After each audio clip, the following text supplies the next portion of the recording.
and thanks for having me. I am Henrik Walter-Johnsen. I am the Vice President of the European Federation of Translators. I'm board member and industry liaison of the European Federation for Audiovisual Translators Associations, and I'm the Deputy Chairman of the Norwegian Association for Audiovisual Translators. I am here to talk about subtitling guidelines. The subtitling tradition dates back to 1960 in Norway. That's when the Norwegian public channel NRK started their first television broadcasts. They had already existed as a radio broadcaster for some years, but the TV started in 1960. Since then, and up until now, we've basically had a really good run with subtitles. The average Norwegian reads the equivalent of 17 books worth of subtitles every year. That's a lot of subtitles.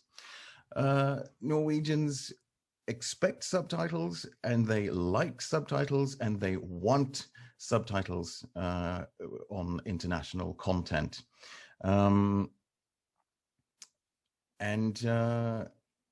This was a very successful venture for Norwegian television up until around the time of the year 2000. What happened then was that we had a few new players on the field. Certain international broadcasters started broadcasting in Norway. Mainly the Discovery Channel, a few channels from BBC, and also the National Geographic Channel entered the Norwegian market. So for us, that was wonderful.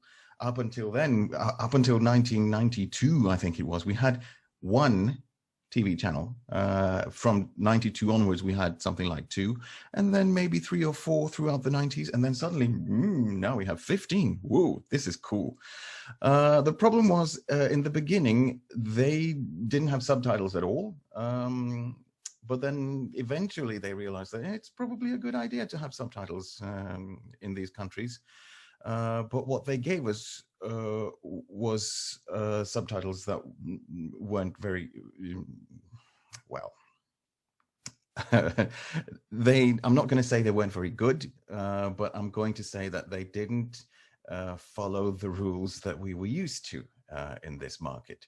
So that was a problem. The viewers had subtitles that, for instance, they raced across the screen so they couldn't see. Norwegian viewers didn't have time to read the subtitles before they disappeared and were replaced by new ones. So it was clear that something had to be done. The problem for us was that we didn't really have an established rule book for subtitling. We had just developed a convention, a way that everybody did it, especially NRK, the public broadcaster. They did it in a certain way, and all of the other Norwegian channels followed their example. But when these international channels came, they didn't follow NRK at all. They had their own way of doing it. They did use local language service providers, though. So, for instance, at the time we had a company called Broadcast Text. We had SDI Media. We had BioVision. Local agencies knew of the Norwegian tradition, but they would typically give the client what the client asked for. And the problem was that the customer had no idea what they wanted. They just said, well, do it like this. And then translators were instructed to do it the way that, for instance, the Discovery Channel wanted it. So what can you do in a situation like that? It's quite obvious that you need to sit down and talk. And the Norwegian Association for Audiovisual Translators decided that we should create a safe space where we could sit down at least once a year, sit down and talk about things, not necessarily make any decisions or sign any agreements, just talk about things and see what comes from it. The first year we invited all of the stakeholders in the industry to come. It was quite a show because they showed up with lawyers, a lot of them, and it was like a trench war where nobody trusted anyone, and we were all suspicious and afraid to speak. But during the course of the meeting, it turned out to be quite a constructive conversation. And the year after, when the second seminar took place, none of them had lawyers with them, and the tone was completely different. That's when we started getting constructive. And one of the things that came up during one of these seminars was, how about we create a document of best practices, to use an EU term, subtitling standards for good quality subtitling in this country. And they all agreed because we had a good tone by then. So I was appointed project manager for this, and we had other members of the entire industry to come along on the project. The end clients were represented by broadcasters and streaming services. We had NRK, the public channel. We also had the commercial broadcasters, TV2, TV Norway, and Discovery. We had the language service providers represented by BTI Studios, SDI Media, and Biovision. The authorities were represented by the National Language Council, which is a branch of the government, and the practitioners, of course, which were handpicked by the translators associations. We all sat down physically in a room together around a table, and we discussed what would go into these guidelines. We looked at all of the practices, especially BTI Studios had already written a quite extensive rule book, which we looked at in the beginning. But the actual guidelines that were produced in the end were only 4 pages long. And I'm sure we can provide a link for you to go and check them out. We've translated them into English, and they're available to all. And what we did was that we sat down and discussed word by word how to write these guidelines to make sure that everyone agreed on everything. And if there was something we couldn't agree on, then it didn't go into the guidelines. An example of that is when a sentence continues from one caption to the next, then how do you mark that? Like, do you put a dash? Do you put 3 dots? Do you put nothing? Like, do you make the sentence just end with no punctuation? That's sending a signal. There were different ways of doing it, and nobody wanted to step down. And so we couldn't agree. And so our guidelines say nothing about that. It's basically up to you how you want to do it.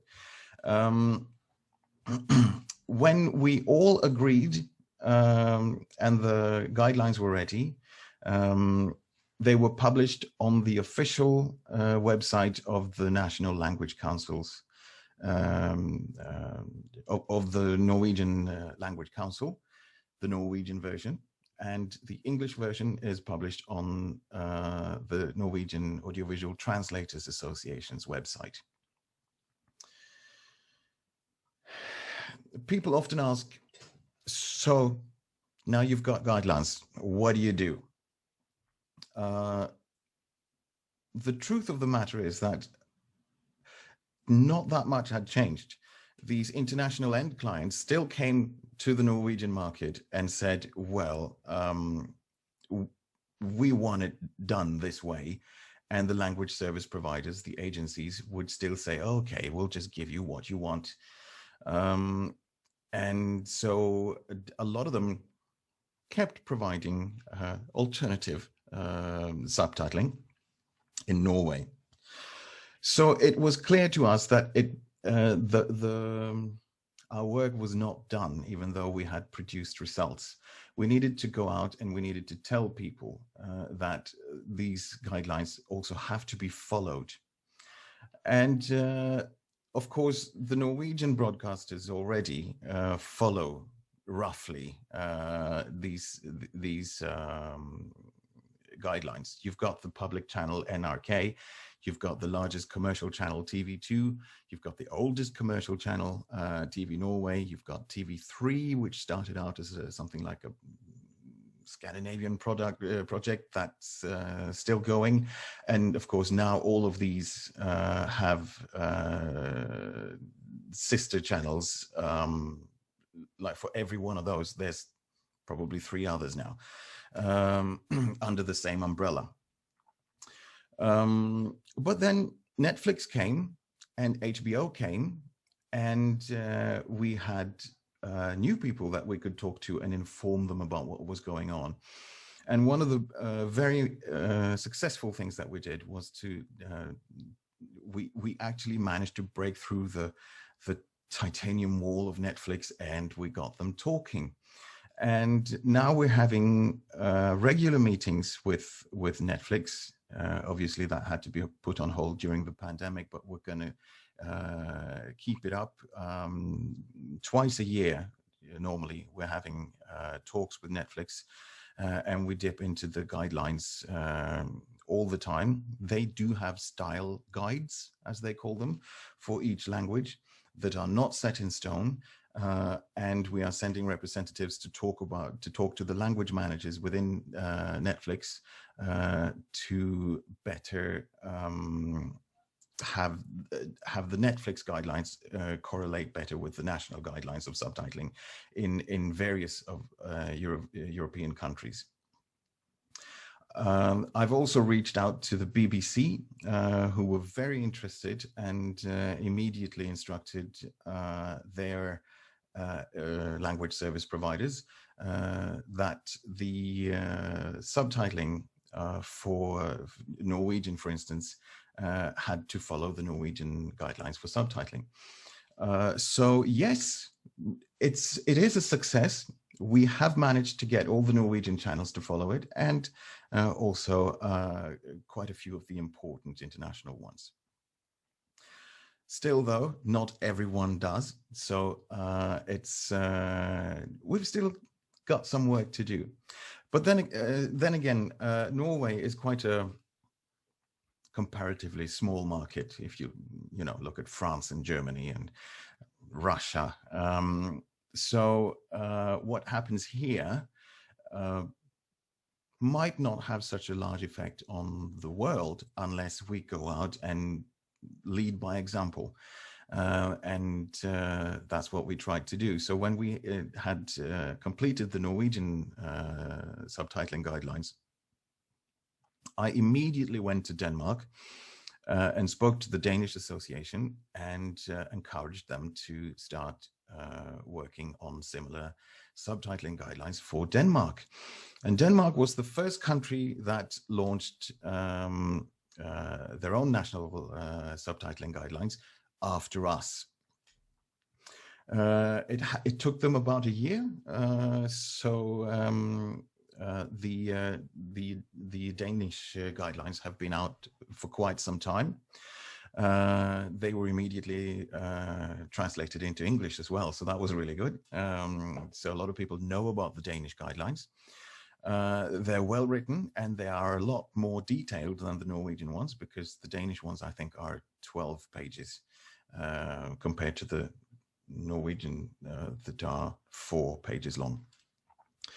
Then Sweden and Finland. We got the Netherlands, Germany, Slovenia, and Croatia to launch national guidelines for subtitling now. We've also got a similar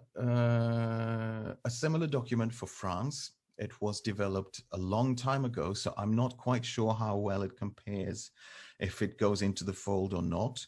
But we're looking into that. Maybe the French can be revised. There's also a British association called SATL. They have made guidelines for their members. It's not for the entire industry, but it's for the members who work in the United Kingdom.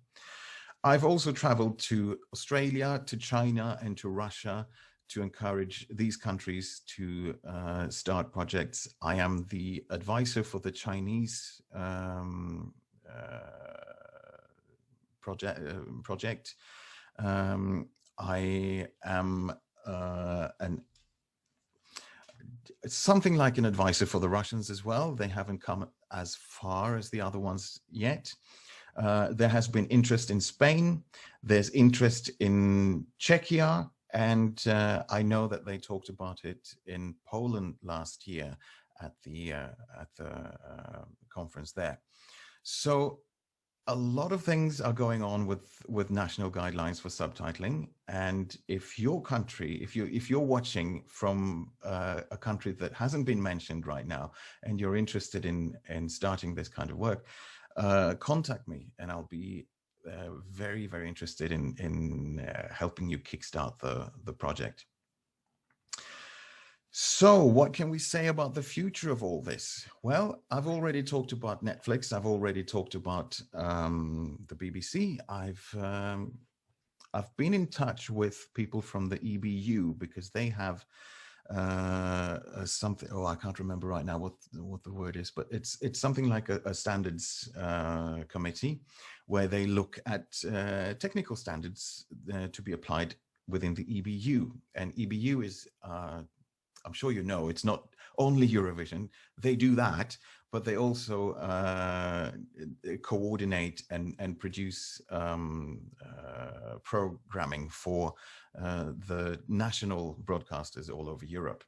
So having them on board would be really, really good. We're scheduled to talk to them. There is a European level of language councils.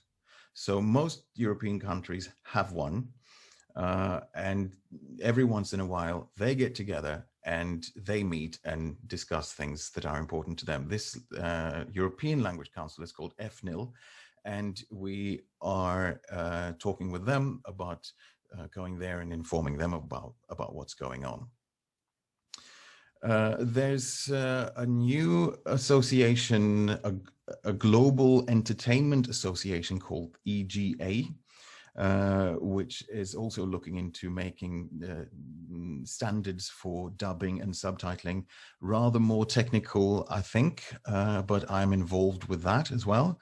And I'm also talking to MESA, which is the industry association. Our goal is to get content makers and end clients to talk to us so that we can explain the importance of high quality audiovisual translation. Basically, if your subtitles aren't very good, people aren't going to want to watch what you have made. And that is, I mean, it happened to me just the other week. I've been looking forward to this wonderful, wonderful show from Iceland. I quite like Iceland, and not least for the scenery. And this was, I think it was like a political crime drama. It's set in Iceland with the mountains and the fjords and everything. And I was like, oh yeah, this is good. Unfortunately, the subtitling was so fast that after having watched something like 10 minutes, I had read the entire time and I hadn't seen a mountain.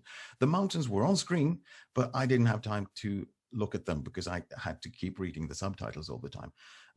And so that was unfortunate for me and for the producers of this Icelandic series, because I stopped watching after 10 minutes. Instead of 10 episodes, I got 10 minutes and then I couldn't take it anymore. Good quality audiovisual translation can really make or break your production in a different market. And so, what about the EU? We would like to get in touch with more people from the EU and get involved with what's going on. There's a lot of translation going on inside the EU system, even audiovisual translation. So that's a good place for us to continue our work. And at that, I think I will leave it.